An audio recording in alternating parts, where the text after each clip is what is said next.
qualifies, depending on your point of view, is the 2016 Dodge Viper GTS.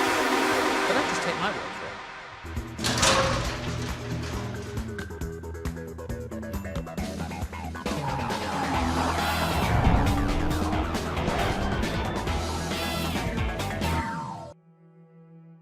What is supercar?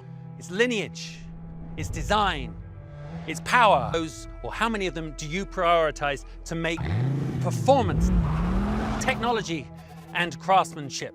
But in the end, it's also which one of the perfect car. Since the first car rolled off the Connor Avenue assembly plant in 1991, the Dodge Viper has always been a polarizing supercar. So let's just go and take a look at that list again, because this time with fresh eyes, you might just be surprised.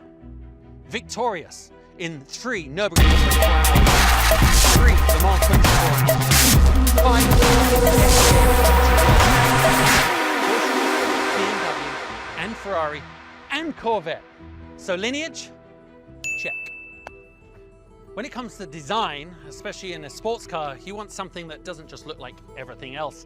And from the moment Viper hit the streets, it did just that. Its silhouette is unmistakable. Now, a lot of that design, of course, is driven by what's under the hood. Weight on a rather statuesque lady like this is very important. The engineers have worked extremely hard to reduce it where they can, of course. And then as it sweeps round to the rear, they pin the front down, but without a rear wing, they're able to balance that out at the rear. Definitely the design team have created something that is now a part of our automotive fabric. Design?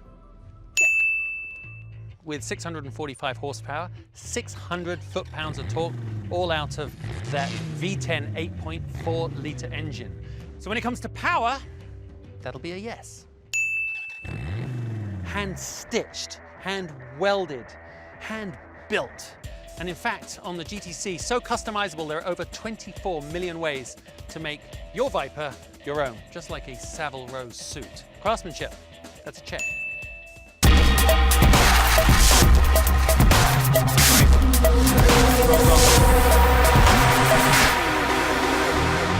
Launch control is on.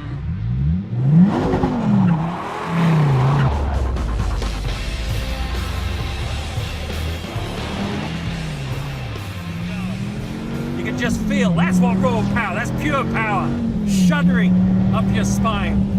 Into turn 1 here, dab the brake. Once the car takes a set, it's solid as a rock.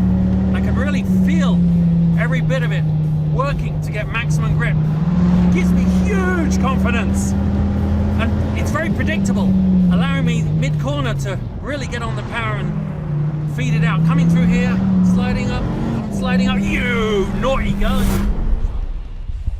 From the minute you turn in, you've actually got to continually work the wheel, play with the throttle, massage the most grip out of the car.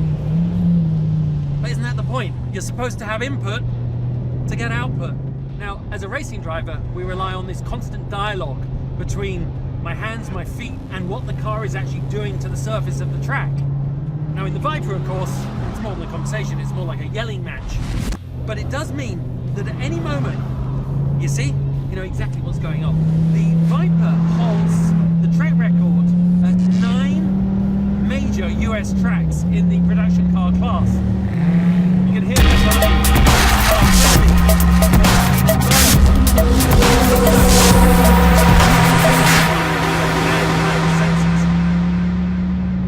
Now, you can't talk about performance without introducing technology. Certainly since I first drove a Viper, things have changed a great deal. The original one, no ABS, no traction control, no stability management. 20 years ago, that was really new on the scene. But now, with this car, you've got a stability management and traction control system that, okay, when you're pushing it, they are working over time. It has increased downforce, reduced drag, increased fuel efficiency, all of which keep making it a very contemporary super sports car. Ooh, down to 4th, rolling it through the long right-hander.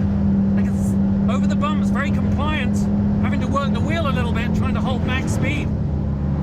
When you push the Viper, for sure, granted, it moves around, it demands all your attention, but then a lot of great race cars do. You know, at the end of the day of driving Viper, I always feel tremendously satisfied. The car is blisteringly fast, very demanding to drive, but on the limit, yeah, it's truly something special. So let's go back to the original question.